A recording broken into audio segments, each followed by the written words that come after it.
Hello, ഞാനും ഇന്ന് എൻ്റെ ഒരു ഫ്രണ്ടും കൂടെ പത്തനംതിട്ടയിൽ മറൈൻ എക്സ്പോ നടക്കുന്നുണ്ട്. അപ്പോൾ അത് കാണാൻ വേണ്ടി ഞങ്ങൾ രണ്ടുപേരോട് പോവുകയാണ്. ഇവിടുന്ന് ഞാൻ കാറിലാണ് പോകുന്നത്. ഞാൻ എൻ്റെ പപ്പയുണ്ട്, പപ്പയെ പകുതിക്ക് വെച്ച് ഡ്രോപ്പ് ചെയ്യും. ഫ്രണ്ട് പത്തനംതിട്ട സ്റ്റാൻഡിൽ വരും. അങ്ങനെ ഞങ്ങൾ രണ്ടുപേരോടെ ഒരുമിച്ച് മറൈൻ എക്സ്പോ കാണുന്നിടത്ത് പോകാൻ വേണ്ടിയാണ് പ്ലാൻ ചെയ്തിരിക്കുന്നത്. വർക്കിംഗ് ഡേയ്സിൽ 2 മണിക്കും ഹോളിഡേയ്സിൽ 11 മണിക്കും ആണ് ഓപ്പൺ ചെയ്യുന്നതെന്നാണ് പറഞ്ഞിരിക്കുന്നത്. ഞങ്ങൾ ഇവിടെ വന്നപ്പോൾ 11 മണിയായി. അതുകൊണ്ട് അവിടെ ചെന്നിട്ട് ഓപ്പൺ ആകത്തില്ലെന്ന് വിചാരിച്ച് വെറുതെ നിൽക്കണ്ടല്ലോ. അങ്ങനെ ഞങ്ങൾ രണ്ടുപേരോടെ ഞങ്ങൾ ഡിഗ്രിക്ക് പഠിച്ച കോളേജിലൊക്കെ കയറിയിട്ട് പോകാമെന്ന് വിചാരിച്ചു. ഞങ്ങളുടെ കൂടെ വേറെ രണ്ടുപേരൂടെ വരാനിരുന്നതാണ്, പക്ഷെ അവർക്ക് വരാൻ പറ്റിയില്ല. അങ്ങനെ കോളേജിലൊക്കെ കയറി. ഇവിടെ കാതോലിക് കോളേജിലാണ് ഞങ്ങൾ പഠിച്ചത്. ഇപ്പോൾ കുറച്ച് മാറ്റങ്ങളുണ്ട് ഇവിടെ കുറേയൊക്കെ മാറിയിട്ടുണ്ട്. അവിടുന്ന് ഞങ്ങൾ ഇറങ്ങി ഞങ്ങൾ രണ്ടുപേരോടെ ഒരു ബേക്കറിയിൽ പോയി. ഞാൻ ഷാർജയും കട്ട്ലറ്റും ആണ് ഓർഡർ ചെയ്തത്. അവള് സമൂസയും ഗ്രേപ്പ് ജ്യൂസും ആണ് ഓർഡർ ചെയ്തത്. പിന്നെ അവക്ക് കുറച്ച് സാധനങ്ങളോട് മേടിക്കണമെന്ന് പറഞ്ഞ് അതൊക്കെ മേടിച്ച് അവിടെ നിന്ന് ഇറങ്ങി ഞങ്ങൾ ഇനിയും പോകുന്നത് മറൈൻ എക്സ്പോയിലോട്ടാണ്. അങ്ങനെ മറൈൻ എക്സ്പോയിലെത്തി. ഇവിടുന്ന് നമ്മൾ ടിക്കറ്റ് എടുക്കണം. ടിക്കറ്റിന് ഒരാൾക്ക് 150 ടിക്കറ്റൊക്കെ എടുത്ത് ഞങ്ങൾ അകത്ത് കയറി. അവിടെ ചെന്നപ്പോൾ ഒരു കാര്യം മനസ്സിലായത്, ഇവിടെ 11 മണി തൊട്ട് ഓപ്പൺ ആയിരുന്നു. ഞങ്ങൾ 2 മണിക്കാന്ന് വിചാരിച്ച് അവിടെ എല്ലാം കറങ്ങി നടന്നു. ഇനി അവിടുത്തെ കുറച്ച് കാഴ്ചകൾ കാണിക്കാം.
ഇവിടെ കുറേ കാഴ്ചകളുണ്ട് കാണാൻ.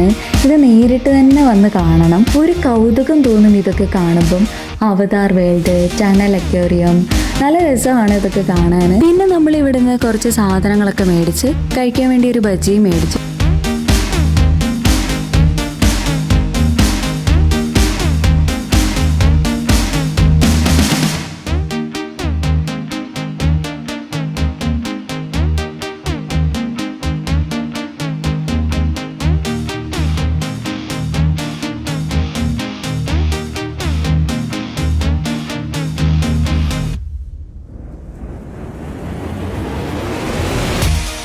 അങ്ങനെ ഇവിടുത്തെ കാഴ്ചകളൊക്കെ കണ്ട് ഫോട്ടോസും വീഡിയോസൊക്കെ എടുത്ത് ഞങ്ങൾ ഇവിടെ നിന്ന് ഇറങ്ങി. അപ്പോൾ ഇത്രയേ ഉള്ളൂ ഇന്നത്തെ വീഡിയോ. എല്ലാവർക്കും ഈ വീഡിയോ ഇഷ്ടപ്പെട്ടെങ്കിൽ ലൈക്ക് ചെയ്യണം, ഷെയർ ചെയ്യണം, സബ്സ്ക്രൈബ് ചെയ്യണം, താഴെ കമൻറ്റ് ചെയ്യണം. Okay, by.